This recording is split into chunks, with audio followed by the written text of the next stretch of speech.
entonces vamos a conocer, recordar la importancia de estos fármacos que están en el esquema porque tenemos un programa de tuberculosis en el país. Y por supuesto vamos a ver cómo se maneja nuestro esquema de tuberculosis en Bolivia. Entonces recordamos esto. Cuando hablamos de la tuberculosis decimos la tuberculosis es una enfermedad endémica en Bolivia. ¿Qué significa que es una enfermedad endémica?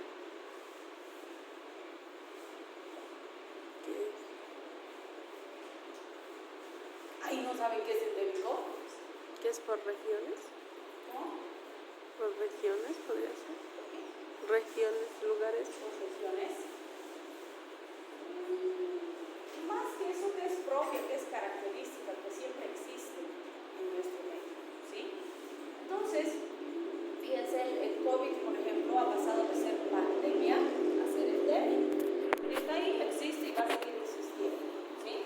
Entonces, ya no es pandemia porque ya existe una capacidad de respuesta adecuada del sistema de salud y ya no sobrepasa la capacidad de respuesta, pero existe y va a seguir existiendo entre nosotros constantemente, ¿sí? Entonces, la tuberculosis es así, siempre ha sido endémica en nuestro país, por eso es que todos los recién nacidos que nacen en Bolivia reciben la BCG, ¿sí? ¿Qué es la BCG? ¿Contra qué me cubre?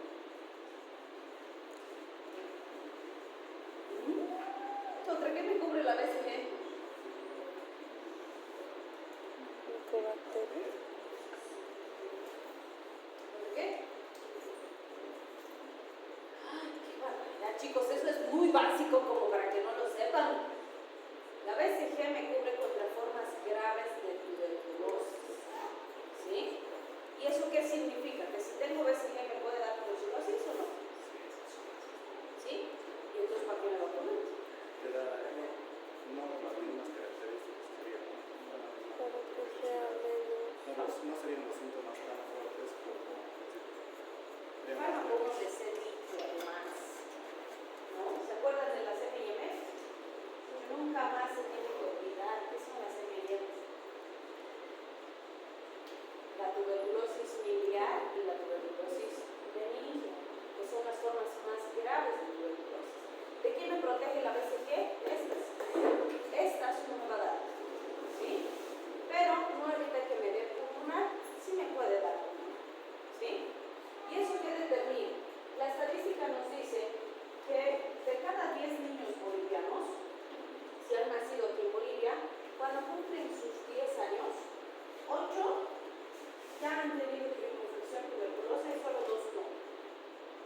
¿Sí? Así de alta es nuestra incidencia, o sea, así es nuestra endemia de tuberculosis. ¿Por qué? Se transmite por las gotitas de flujo, ¿no es cierto? Entonces, suficiente que hemos venido en transporte público ahora a la universidad y justo estaba atrás el droncito que está tosiendo como loco y tiene tuberculosis y no se ha diagnosticado, y entonces todos y encima tosen así, ¿no? Y ni se tapan su boquita. Entonces, ya estuvimos en contacto con tuberculosis, seguro. Y ahora que va a empezar a llover, ¿qué va a pasar? Como hace frío, cerrar las ventanas, cerrar las puertas, todos ahí como pollitos, ¿no? Dentro del autobús o del taxi, qué sé yo. Y si alguien está tosiendo y no se tapa la boca, encima no tiene barbijo, sí, vamos a estar en contacto. Entonces, por eso esta estadística es real. Y en base a esta estadística, podríamos decir que el 80% de la población boliviana tiene tuberculosis. ¿Sí? ¿Por qué? ¿Y tú crees que el 80% de nuestra población tiene tuberculosis? ¿Eso qué quiere decir? Que de aquí, a ver cuántos son, 2, 4, 6, 8, 10, 12, 14, 15. ¿Cuánto sería el 80% de 15? Unos 12 tienen tuberculosis, ¿será? ¿No? ¿O sí? ¿Quiénes? ¿Por qué están sin baño? Entonces, no, ciertamente no tenemos el 80% de población tuberculosa. ¿Por qué? No es lo mismo primo infección tuberculosa que tuberculosis. ¿Cuál es la diferencia? ¿Cuál es la diferencia?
La tuberculosis se va a manifestar clínicamente habitualmente si existe una patología de fase grave, es decir, si el paciente es desnutrido, si el paciente es inmunosuprimido, ¿sí?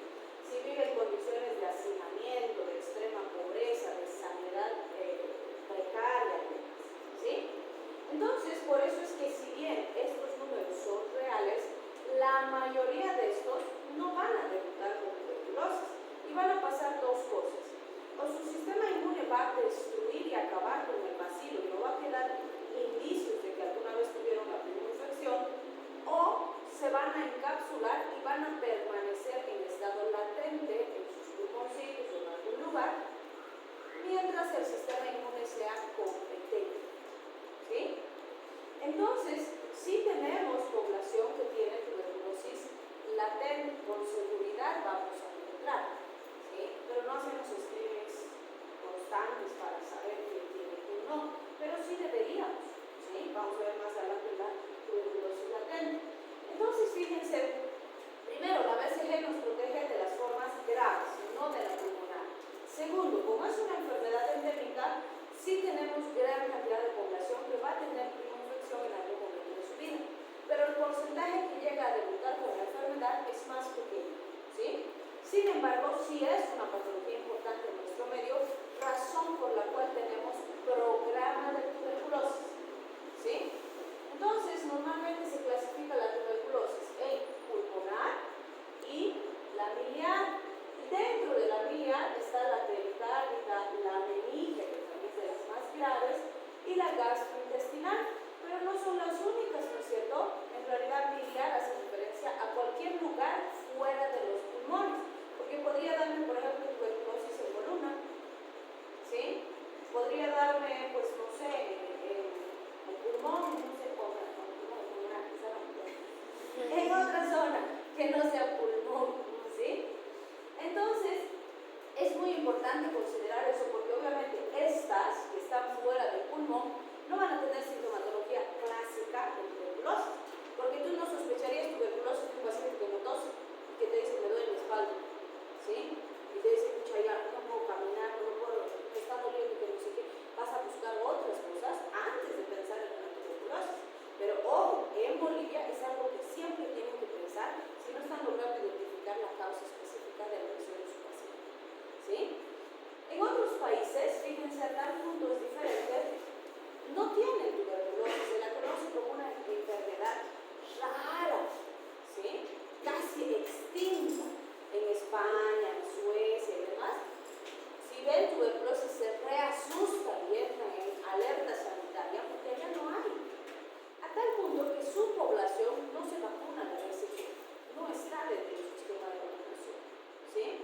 Pero por ejemplo, si ustedes se van a vivir a Suecia y tienen hijitos allá, porque ustedes son latinos, les van a poner BCG, porque pueden en algún momento ir al origen de su entorno. Entonces, para protegerlos les ponen, pero solamente así a los que tienen ese origen por sus papás, pero a los que son nativos de allá no les ponen, ¿sí? Y sí, cuando ven, como les digo, algún caso se asustan. Primero que se tardan meses en diagnosticar algo que aquí se diagnostica en 2 patadas, y luego cuando diagnostican, ¡guau! ¿Y ahora qué hacemos? Y no sé qué, porque no ven los bebés, ¿sí? Seguro que si aquí hubiera una enfermedad de las que ellos son endémicas y de nosotros no, pues igual nos asustaríamos, ¿no? Entonces es muy importante recordar eso. Ahora, siempre les digo, el programa de tuberculosis en Bolivia es uno de los programas que mejor funciona, ¿sí? Es realmente excelente el manejo que se hace, porque además no se olviden que es un programa que dura meses el tratamiento para el paciente. ¿Cuánto tiempo se hace el tratamiento de tuberculosis? 6 meses, ¿se dan cuenta? Es medio año. Imagínense si nos aburrimos de tomar 10 días fármacos. Imagínense 6 meses, ¿no? Entonces el porcentaje de abandonos, de fracasos terapéuticos y demás sería altísimo, pero no es, ¿sí? Y eso, siempre les digo, es gracias a las enfermeras, no a los médicos. Porque las enfermeritas, que son las que manejan además, o sea, el médico le hace la valoración, le revisa, le hace el chequeo al paciente, pero la enfermerita es la que se encarga encarga de supervisar que el paciente todos los días tome en el centro de salud.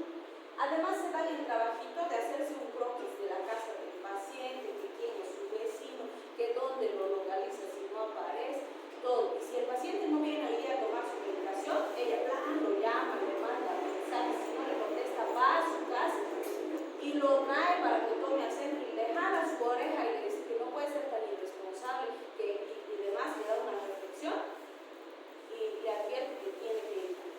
Gracias a esas enfermedades, el programa funciona. ¿Sí?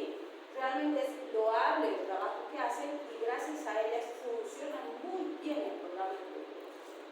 ¿Sí?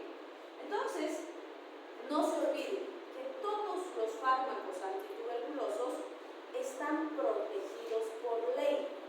Y esa ha sido una medida extrema porque había épocas en las que sí encontrabas esos fármacos en las farmacias y como aquí todo el mundo se automedica y hace lo que le da la gana con los fármacos, entonces estaba apareciendo una resistencia terrible a algunos del esquema y los íbamos a perder.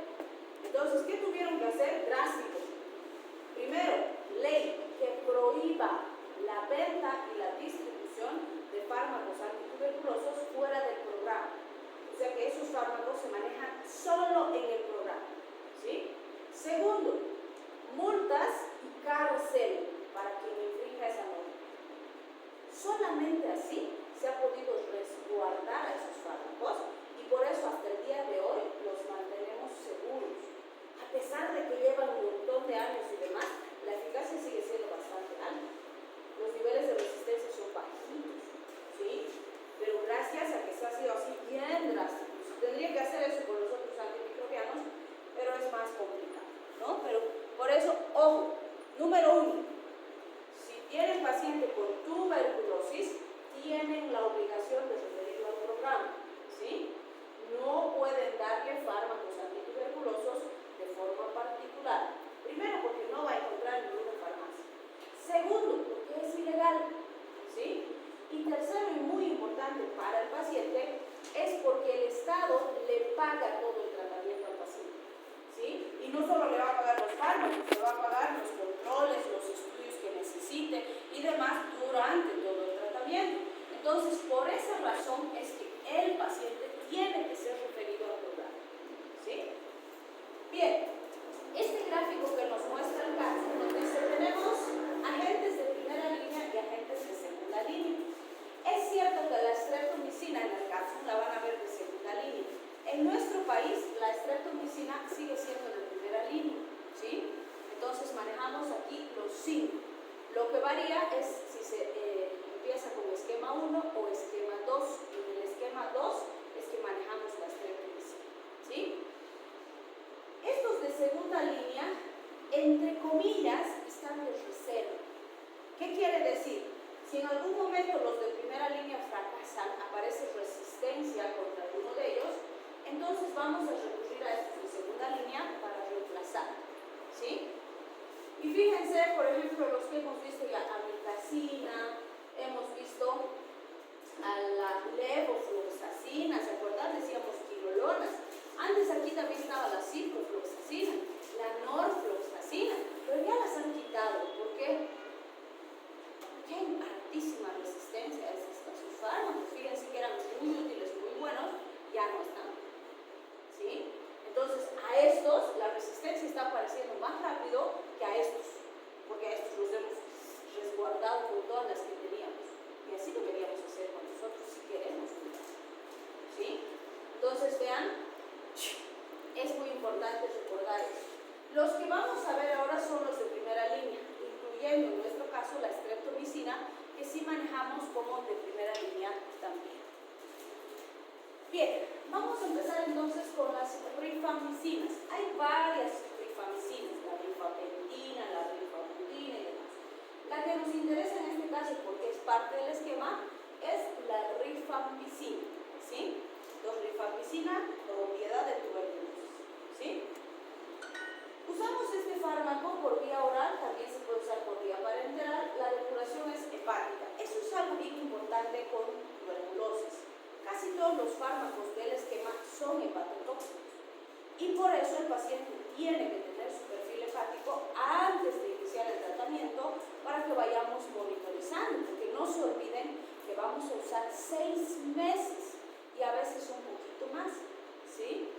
Entonces, muy importante siempre vigilar la función hepática.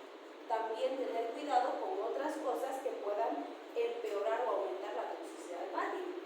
Es un potente inductor de las P450. Esto es bien importante porque el paciente puede asustarse. Cuando esté usando rifampicina, sus fluidos corporales se van a poner de un color naranja intenso. Por ejemplo, si está con una polerita blanquita y transpira, ¿no? Y se le mojan las axilitas, entonces va a estar amarillo, ¿no? Y él se puede asustar o va a ir a orinar y uy, medio fosforescente su orina, súper anaranjada, y se puede asustar. El paciente asocia los cambios de color en la orina porque sus riñones se están arruinando o su hígado se está arruinando, ¿sí? Entonces hay que decirle para que no se asuste, se van a pigmentar anaranjado, es normal, hasta que tomes el fármaco, hasta que sigas tomando, va a seguir pintando, pero no tiene nada de riesgo, ¿sí? Es porque por ahí se está eliminando el fármaco, nada más. Entonces hay que explicar. Bien, si hablamos del mecanismo de acción, inhibe la RNA polimerasa dependiente del DNA, bloqueando la producción de RNA. ¿En qué grupo, según mecanismo de acción, lo clasificaría? Si está inhibiendo la producción de RNA. Inhibidores de ácidos nucleicos, ¿no? Muy bien. Entonces, fíjense, tiene actividad bactericida contra bacterias y micobacterias susceptibles, por eso se la incluye al programa, y es fármaco de primera línea en tuberculosis. También sirve en micobacterias atípicas y es muy importante su capacidad de erradicar la colonización por meningococo y también por staph. Sin embargo, para estas dos aplicaciones no vamos a recurrir a rifampicina, que es del programa de tuberculosis, la vamos a dejar en tuberculosis, pero sí podemos usar otras rifampicinas, ¿sí? Entonces, sí podemos utilizar, no sé, rifampicina, rifampicina, rifabutina, otra, ¿sí? Que esas además sí las vamos a encontrar en las farmacias. Bien, si hablamos de sus efectos adversos, ¿qué se ha descrito? En algunos casos, erupciones, nefritis, trombocitopenia, colestasis, síndrome parecido a gripe cuando es administración intermitente, y sí se produce una aparición rapidísima de la resistencia cuando se utiliza como fármaco único.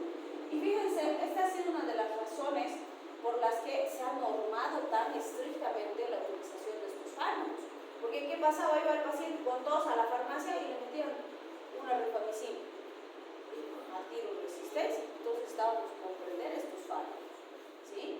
Entonces, muy importante, por esa razón es que en el esquema de tuberculosis van a ver, nunca usamos rifampicina solita, no, usamos asociada a otros fármacos, que eso mantiene su eficacia terapéutica y disminuye la velocidad de aparición de resistencia, las mantiene seguras a nuestras herramientas, vamos a decir, ¿sí?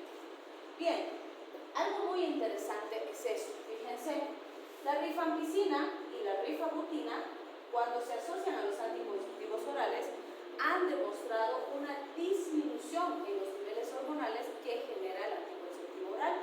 Vale decir, ¿cuál sería la consecuencia si los asocio?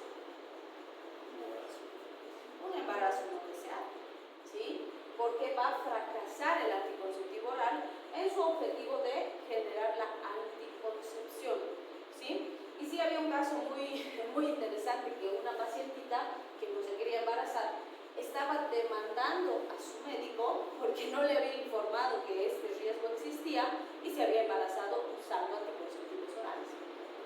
Entonces lo estaba demandando. Entonces es muy importante.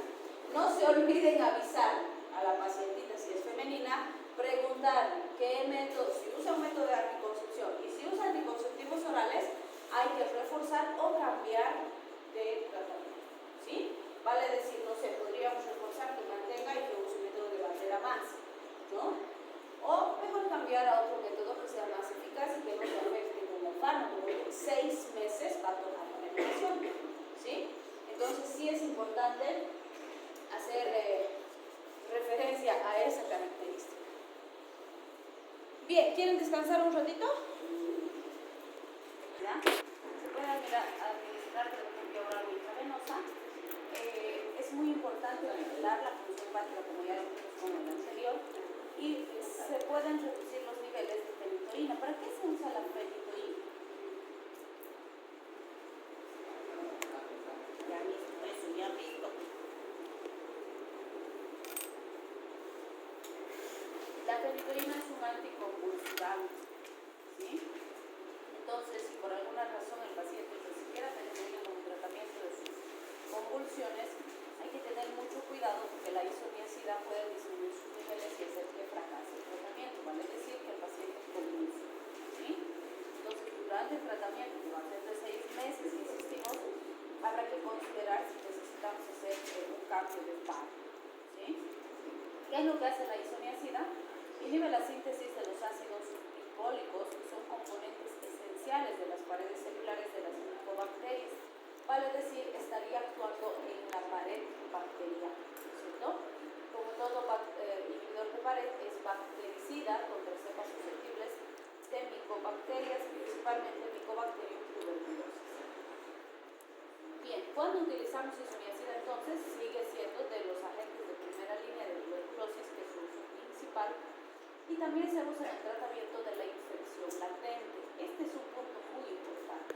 ¿Qué consideramos como una infección latente? ¿Qué sería una infección latente?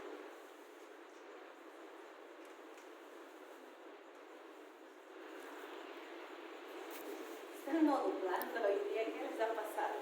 Todavía no tienen parciales, así. El viernes recién empieza.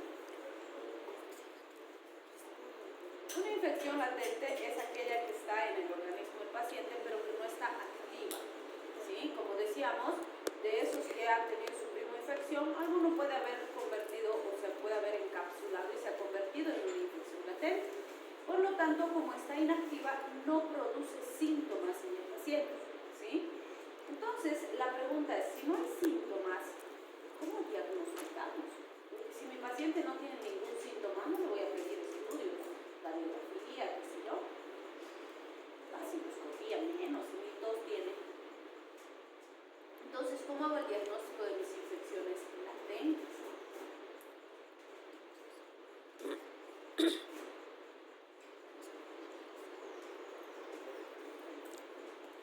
Normalmente son hallazgos accidentales. Por decir, digamos que ustedes van a entrar al internado rotatorio y han establecido como requisito que tienen que tener una plaquita de tórax obligatorio, todos, porque tienen que entrar en condiciones óptimas al internado, ¿sí? Tienen que tener un certificado médico y para eso les piden laboratorios básicos y una placa de tórax, una placa simple. Y ¡pum! Ahí encontramos algunas lesioncitas, unas manchitas blancas sugerentes de una infección latente, ¿sí?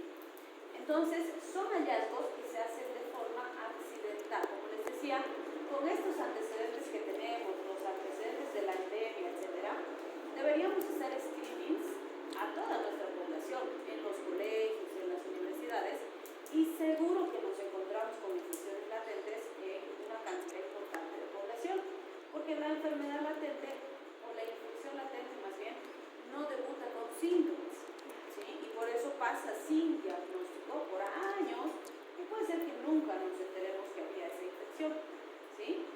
Entonces la pregunta ahora será, si encuentro un paciente con infección latente, ¿hago tratamiento o no?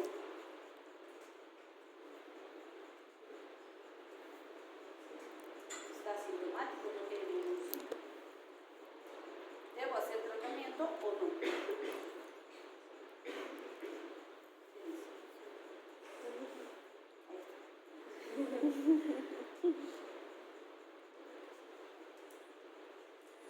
Algunos colegas dicen, pero pues si está latente y no molesta y no hay síntomas, ¿para qué vas a molestar al paciente con el tratamiento? Que encima es largo, ¿no? Otros dicen, no, no deberíamos hacer.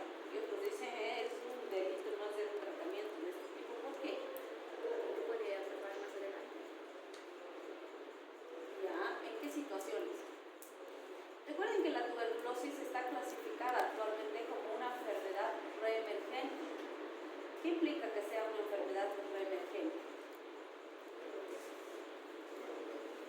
Porque en algunos países, como les decía, se le considera una enfermedad extinta. Pero aquí es endémica. Se le considera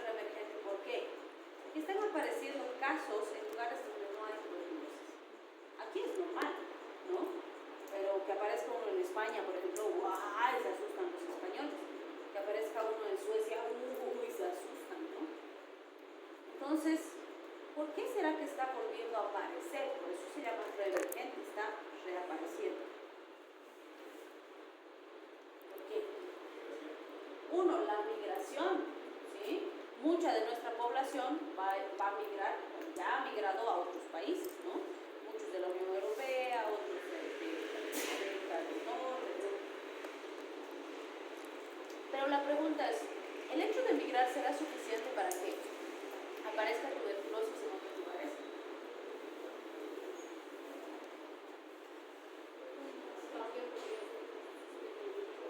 Muy bien, entonces fíjense, no es el hecho de que haya migrado población, es el hecho de que están apareciendo otras condiciones que están favoreciendo la reactivación de estas enfermedades, ¿sí? Como dice muy bien, el sistema inmune depletado, ¿sí? VIH es una pandemia, porque desde el día que apareció el primer caso hasta hoy no se ha controlado, siguen subiendo los casos todos los años y se sigue muriendo gente todos los años por las consecuencias del VIH, ¿sí? Y está en todos los países del mundo, ha pasado todas las fronteras. Entonces, fíjense, cada año tenemos más personas que llegan a la fase de inmunodeficiencia. Y si ellos tenían una infección latente, por ejemplo, llegan a fase SIDA, ¡pum!, va a debutar la tuberculosis, ¿sí? Por su sistema inmune debilitado. Ahora, también tenemos cada año más pacientes que tienen enfermedades autoinmunes como lupus, psoriasis, artritis reumatoide, o sea, enfermedades que antes eran poco frecuentes, ahora son súper frecuentes, ¿sí? ¿Y qué hacemos en las enfermedades autoinmunes? ¿Las tratamos? ¿Qué les damos de tratamiento a los pacientitos?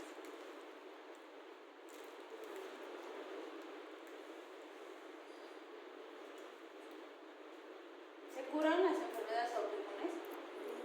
No se curan porque tendríamos que eliminar al sistema inmune y no lo podemos hacer. Pero sí se controlan. ¿Con qué controlamos? Con fármacos, ¿no? Los fármacos modificadores de la enfermedad reumática. ¿Cuál es el objetivo de todos los fármacos? Disminuir la respuesta del sistema inmune para que no destruya tan rápido los propios tejidos del paciente. Entonces, si se acuerdan, les dije, no es un equilibrio bien sensible, bien frágil, porque si me paso un poquito con el fármaco, pueden aparecer enfermedades oportunistas. Pero si no le doy suficiente, va a destruir más. Entonces tengo que ir regulando y con el tiempo tengo que ir viendo, dependiendo cómo evoluciona mi paciente, en algún momento voy a subir un poquito más las dosis, en otros voy a bajar, ¿sí? Entonces es muy importante considerar esos elementos porque eso también predispone a la reactivación de infecciones latentes, ¿sí? Ahora también estamos teniendo más casos complejos en los que necesitamos trasplantes, ¿sí? Y cuando trasplantamos a un pacientito, ¿qué hacemos con su sistema inmune? Lo inmunodeprimimos, ¿sí? ¿Por qué? Porque de eso depende que acepte el órgano trasplantado.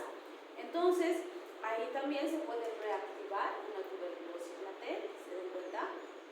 Entonces es muy, muy importante considerar esos elementos porque si nosotros dejamos las infecciones latentes sin tratar, nos estamos guardando una bomba de tiempo que cualquier rato nos va a estallar en la cara, ¿sí? Entonces, si pillamos infección latente, hay que hacer tratamiento, hay que erradicar esas incubaciones, ¿sí? Bien, entonces fíjense, la isoniazida, en la única situación en la que se usa como fármaco único, es para la erradicación de la tuberculosis latente. ¿Por qué? Porque es una infección que no está activa y eso minimiza el riesgo de que aparezca resistencia, de que fracase el tratamiento y demás, ¿sí? Ah, chingada, no ve nada. Y ahora, ¿tienen grupo de WhatsApp? Sí. Se los voy a subir a Moodle esta presentación para que la vean, porque si no se ve. ¿Verdad, también, mira? No se ve Está nada. raro, ¿han visto? Se los voy a subir porque no se ve nada. Se los voy a subir a este término. Entonces, resulta que le damos isoniazida al pacientito o 6 meses o 9 meses, ¿sí? Dependiendo del esquema que decidamos en base a las características del paciente y demás. Y se puede dar esquema de 9 meses o de 6 meses diario, donde toma todos los días el paciente, o puedo dar darle esquema de 2 veces por semana. O sea, solo 2 por semana, los 6 meses o los 9 meses. ¿Sí? ¿De qué depende? Normalmente el régimen diario de 9 meses, que son 270 dosis, se da en pacientes que, por ejemplo, hemos encontrado una radiografía sugerente de una tuberculosis anterior, es un paciente que tiene VIH, que todavía no está en fase SIDA, pero hemos pillado ahí la infección latente, o, por ejemplo, pacientitos que han tenido antecedentes de una tuberculosis anterior y vemos algunas imágenes ahí medio sugerentes en pulmoncitos, entonces ahí vamos a hacer el tratamiento, ¿sí? Entonces, vean, los criterios son importantes porque obviamente vamos a determinar hacer el tratamiento y el seguimiento. Tenemos que cerciorarnos, terminar los 9 meses o los 6 meses de tratamiento, que realmente hemos erradicado la infección latente, ¿sí? ¿Por qué es importante esto? Cuando vean VIH, por ejemplo, en infecto, van a ver que en el paciente VIH positivo se le tiene que hacer screening de todas estas enfermedades. ¿Por qué? Por ejemplo, toxoplasmosis, sabemos que en un adulto joven no me trae grandes complicaciones, el sistema inmune lo mantiene quieto y no molesta nunca, ¿no? Pero hay casos que se han publicado muy interesantes de pacientitos VIH positivos que han hecho encefalopatías por toxoplasmosis, que es así rarísimo, cuando estaban en fase SIDA de VIH, ¿sí? Y no era una toxoplasmosis aguda, sino que era una toxo latente que ha debutado en ese momento, ¿sí? Entonces, muy importante identificar si no hay tuberculosis, si no hay toxoplasmosis y hacer la erradicación respectiva o el seguimiento respectivo. Bien, con la isoniazida vamos a ver que sus efectos adversos son la hepatotoxicidad, ahí está, vean que se repite para todos los fármacos, ¿no? Puede haber neuropatías periféricas, sobre todo relacionadas a la depresión de la piridoxina. ¿Qué es la piridoxina? ¿Se acuerdan? Es la hermanita del piridoxal y la piridoxamina. ¿No se acuerdan? Para que digan que no les he dado porque han llevado conmigo eso. ¿Ve? 6. ¿Sí? Entonces, resulta que la isoniazida altera la absorción de B6 y como vamos a darle 6 meses, puede determinar deficiencia de esta vitamina y eso se puede asociar a las neuropatías. El pacientito va a empezar a sentir dolor, molestias, etc. Entonces, también es muy importante que todo paciente que está haciendo un tratamiento de tuberculosis le suplementemos las vitaminitas del complejo B cada cierto tiempo, una vez al mes, como se vea necesario, ¿sí? Bien, el otro fármaco es la piracinamida. Vamos a ver que se utiliza por vía oral. El clearance hepático también es importante de vigilar, más o menos su vida es de 9 horas, y los metabolitos se eliminan por vía renal, ¿sí? Normalmente se recomienda usar 3 dosis por semana si el clearance de creatinina es menor a 30 ml por minuto. El efecto adverso principal es la hepatotoxicidad y en algunos se ha visto hiperuricemia, pero lo más importante sigue siendo la hepatotoxicidad. ¿Qué es lo que hace la piracinamida? No está muy claramente establecido su mecanismo de acción específico, o sea, no se conoce con certeza, pero lo que sí se ha visto es que la piracinamida se convierte en ácido piracinoico. Este ácido piracinoico sería su metabolito activo, ¿sí? Y es este ácido piracinoico el que en las condiciones ácidas de los lisosomas y de los macrófagos va a ser un excelente bactericida. Por eso se le considera como un fármaco esterilizante, porque aniquila, vamos a decir, una gran cantidad de micobacterias de golpe o al principio. Es como si entrara y barriera los microorganismos. Entonces, fíjense, es bacteriostático contra cepas susceptibles de Mycobacterium tuberculosis. Puede ser bactericida contra organismos que se dividen activamente, por eso es que en la primera fase va muy bien. Y este es en realidad el que por ese su efecto esterilizante ha permitido reducir el tratamiento a 6 meses, ¿no? Porque antes era 1 año, después era 8 meses, después llegó a 6 meses, ¿no? Y sigue siendo altamente eficaz. Entonces, justamente utilizándolo durante la primera fase del tratamiento, se logra bajar bajar de forma significativa la carga bacteriana y eso hace que no necesitemos tanto tiempo para terminar la erradicación, ¿sí? Entonces ha sido muy bueno el aporte de la piracinamida para estos pacientitos. Otro fármaco que vamos a mencionar es el etambutol. Entonces, cuando hablamos del etambutol, vamos a ver que se administra por vía oral. Su depuración es mixta, es decir, utiliza hígado y riñón. Su vida media es alrededor de 4 horas y vamos a ir disminuyendo las dosis en pacientes con insuficiencia renal para proteger y evitar lesión del riñón. ¿Qué es lo que hace? Actúa como bacteriostático contra micobacterias susceptibles, por eso se asocia con los otros fármacos del esquema. Lo que hace es inhibir el arabinosil transferasa de la micobacteria que está involucrada en la reacción de polimerización del arabinoglucano. El arabinoglucano es un componente esencial de la pared celular de la micobacteria, ¿sí? Entonces es muy importante considerar eso porque obviamente de alguna forma va a afectar la pared de la micobacteria y de esa forma va a evitar que se multiplique adecuadamente o que sobreviva. Se puede usar por vía oral, el Clarence es mixto como ya hemos dicho y como toxicidad importante tenemos neuritis retropulvar como uno de los efectos adversos más importantes del etambutol. ¿Cuándo usamos el etambutol? Bueno, aquí sigue siendo un fármaco de primera línea, por eso lo estamos viendo en tratamiento de tuberculosis. Algo importante es que se puede utilizar también para micobacterias con tuberculosis, pero obviamente hay que tener cuidado para evitar alguna complicación en relación a resistencia y se cuida mucho, vuelvo a insistir, los fármacos del esquema de tuberculosis para tuberculosis.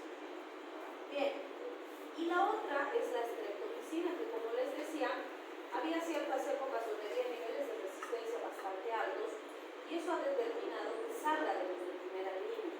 Sin embargo, muchos años de cese de utilización y de resguardo han permitido recuperar la sensibilidad a la streptomicina y se ha vuelto a considerar dentro del esquema.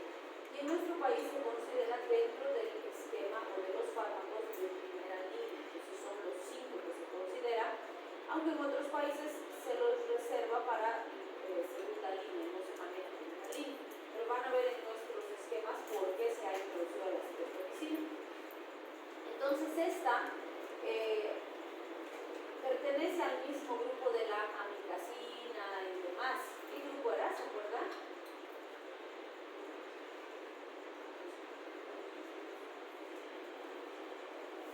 Eran los aminoglucósidos, ¿sí? ¿Cuáles eran los efectos adversos más peligrosos de los aminoglucósidos? Se ha dicho 2 que nunca jamás se tienen que olvidar. Ototoxicidad y nefrotoxicidad, ¿sí?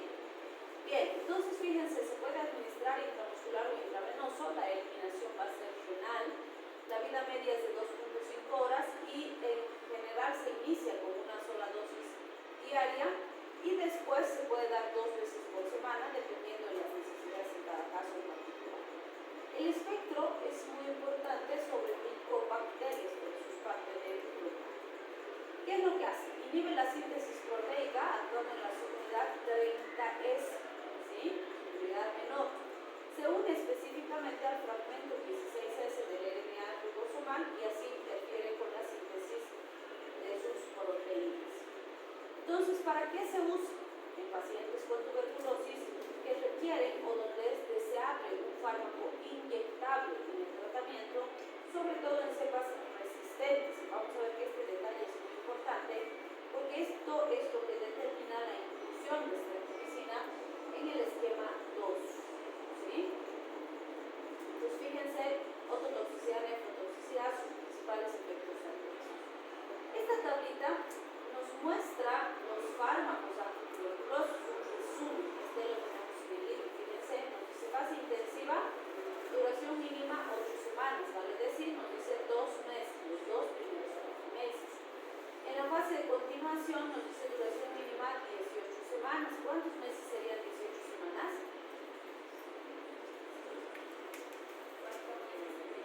4 meses y medio aproximadamente, ¿no? Entonces, si se fijan, serían más o menos los 6 meses establecidos para el tratamiento.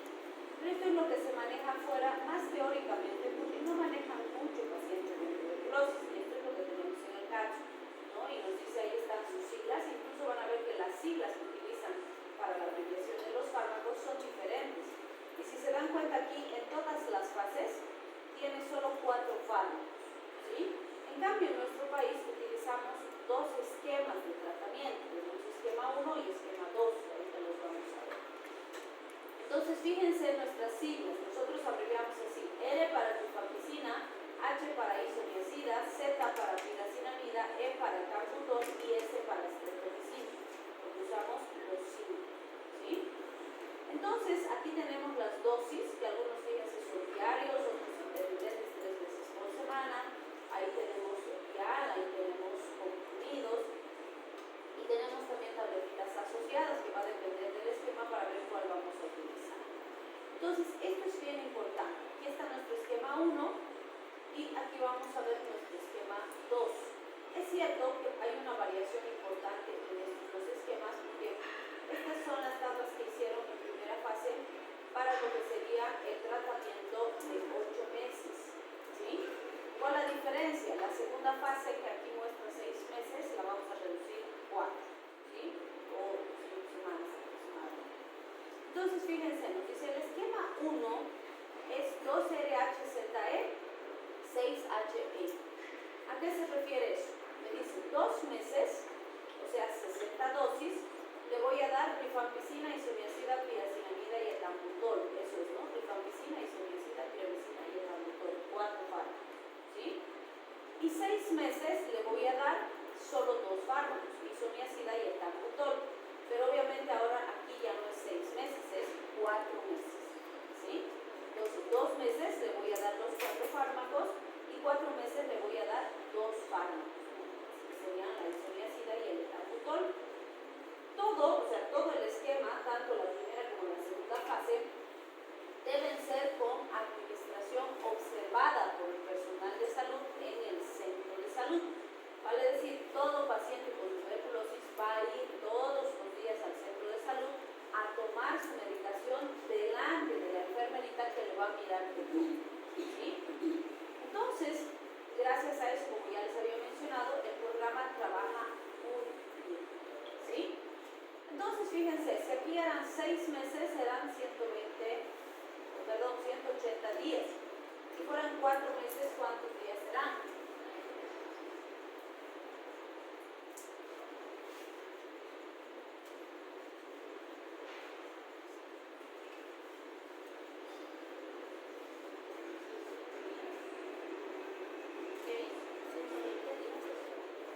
¿Cuánto? 120, ¿no es cierto? Esa va a ser la única variación. Y entonces, fíjense, tanto las dosis, las primeras 60 dosis como las 120 siguientes dosis, son de administración diaria. El paciente va a tomar todos los días su medicación. ¿Cuándo usamos esquema 1? Pacientes que tienen casos nuevos de tuberculosis pulmonar, VAR positivos, tuberculosis pulmonar VAR negativos y tuberculosis extrapulmonar. Esos son los criterios para casos que van a iniciar con esquema 1, ¿sí? Además, para hacer el seguimiento se hace con vaciloscopía, ¿no? Y me dice, al final de la primera fase, o sea, al final del segundo mes de tratamiento, voy a hacer una vaciloscopía, ¿sí? Luego, en la segunda fase, al final del quinto, en este caso sería al final del tercer mes, que vamos a hacer la segunda vaciloscopía, y al finalizar el tratamiento, ¿sí? Esto es importante, me dice, para pasar de la fase 1 a la fase 2, le hago una vaciloscopía y la vaciloscopía debe ser negativa. Si no fuera negativa, prolongo la fase 1 un mes más y recién paso a la fase 2, ¿sí?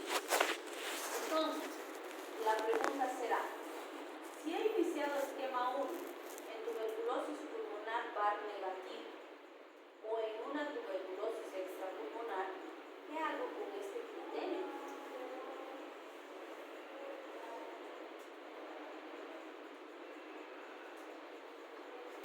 ¿Qué dice? ¿Qué hago? ¿Se aplica el criterio? No, aplica este criterio porque la vaciloscopía ya era negativa desde el inicio. Entonces no voy a esperar que se negativice para pasar a la siguiente fase porque ya es negativa. ¿Sí? Entonces este criterio aplica solamente para los que tenían tuberculosis pulmonar con VAR positivo. ¿Qué es el VAR?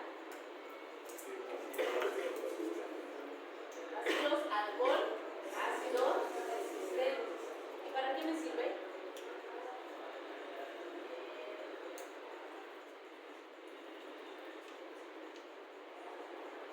Para hacer el diagnóstico de tuberculosis, pues si hay una cantidad suficiente de bacilos, digo acá, es una baciloscopía positiva.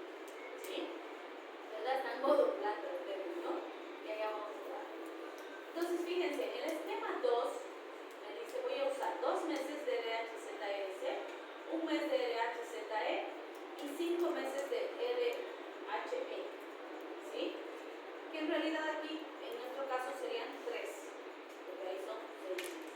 Pues la diferencia simplemente va a ser eso. Fíjense, dice, la primera fase son 60 dosis. RHZS, que es rifampicina, isoniazida, piracetamida, etambutol y streptomicina. Aquí estoy iniciando con 4. En el anterior he iniciado con 4 y he terminado con 2. ¿Sí? En este estoy empezando con 5. Y le voy a dar 5 todos los días por 60 dosis, vale decir, los 2 primeros meses. ¿Sí? Después, la fase 2, le voy a dar diario rifampicina, isoniazida, piracetamida y etambutol, vale decir, este tercer mes son 4 fármacos, solo he quitado 1. ¿Sí? He empezado con 5, ahora le bajo a 4. Pasa ese mes y la tercera fase, fíjense, me dice, en teoría aquí deberían ser 5 meses. 5 meses, ¿cuántas dosis deberían ser? Si es diario. ¿Cuánto? 150. Ya, entonces serían 150 dosis, ¿no? Y aquí me dice 65 dosis. ¿Por qué será?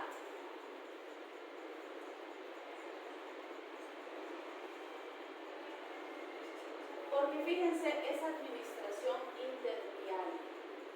En esta última fase le voy a dar lunes, miércoles y viernes, es decir, pasado un día, nada más. Entonces, por eso la cantidad de dosis es más pequeña. Pero como nosotros no le vamos a dar 5 meses y le vamos a dar 3 meses, ¿cuántas dosis van a ser aquí?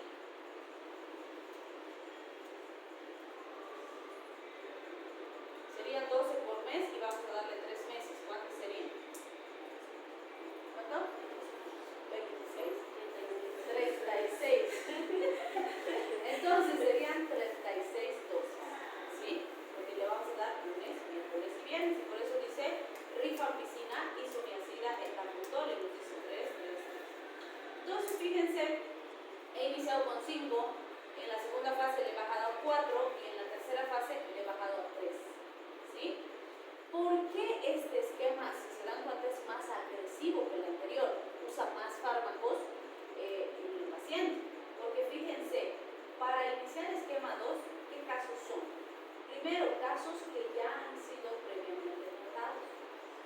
Entonces hablamos de recaídas. Entonces tengo que ser más agresivo porque el paciente ha recaído. ¿Sí? Hay una infección que seguramente es más resistente. Segundo, que haya fracasado el esquema 1. Es decir, hice el esquema 1 completito y demás y el paciente no negativiza, sigue con la enfermedad. Entonces, inicio esquema 2. Y por supuesto, pacientes que han abandonado el tratamiento esquema 1 sin completarlo, porque ahí hay más riesgo de resistencia. Y obviamente aquí se considera los antecedentes de abandono. Si es un paciente que todas las veces desaparece, se va a otro lugar, etc., me va a arruinar los fármacos. Entonces, si hay muchos antecedentes de abandono, no se hace tratamiento. No quiere curarse, que no se cure, pero no nos va a arruinar nuestro esquema. Entonces, cuidamos muy bien y resguardamos nuestro esquema porque salva muchas vidas todos los años. ¿Sí? Si tenemos población tuberculosa. ¿Sí?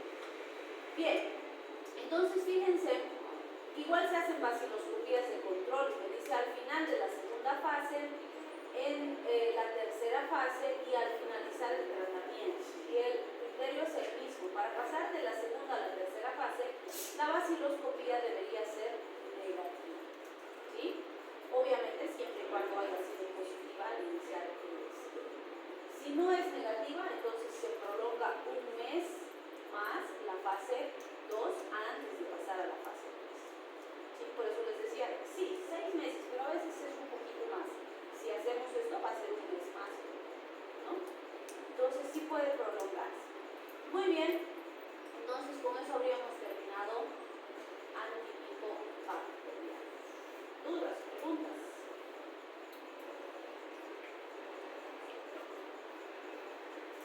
Sus caras de sueño, pues ¿qué ha pasado? Pues porque hace tiempo que tiene sueño. ¿Cómo? Fase 2, fase 3.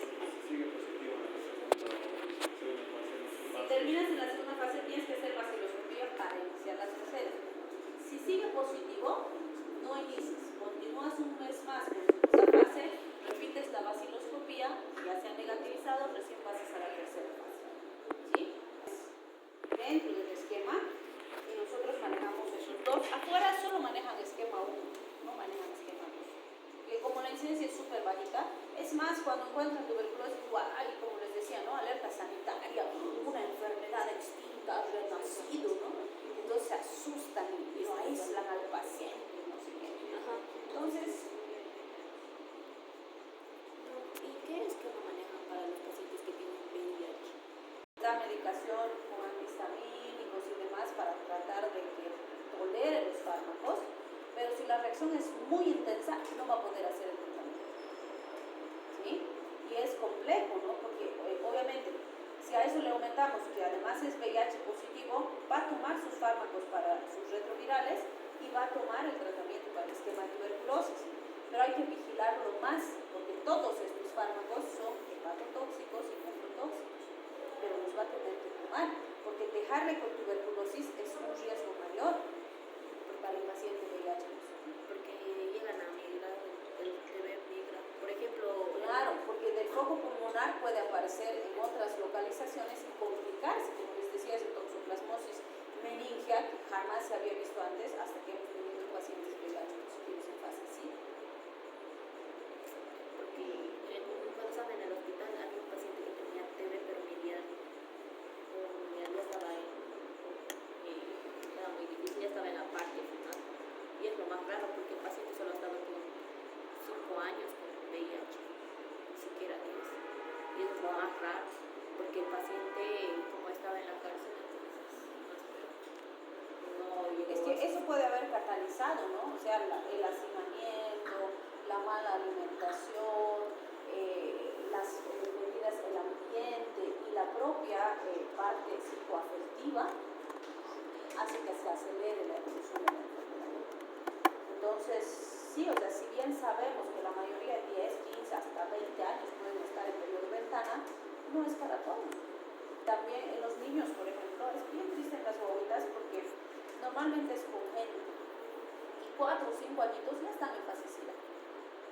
En los chiquititos evolucionan muy rápido, es bien difícil mantenerlos porque todo el tiempo están con diarreas crónicas, con neumonías, flotando en hospital, se desnutren, es más complejo. Y tenemos hartas guaguitas VIH. VIH es bien triste y es una pandemia real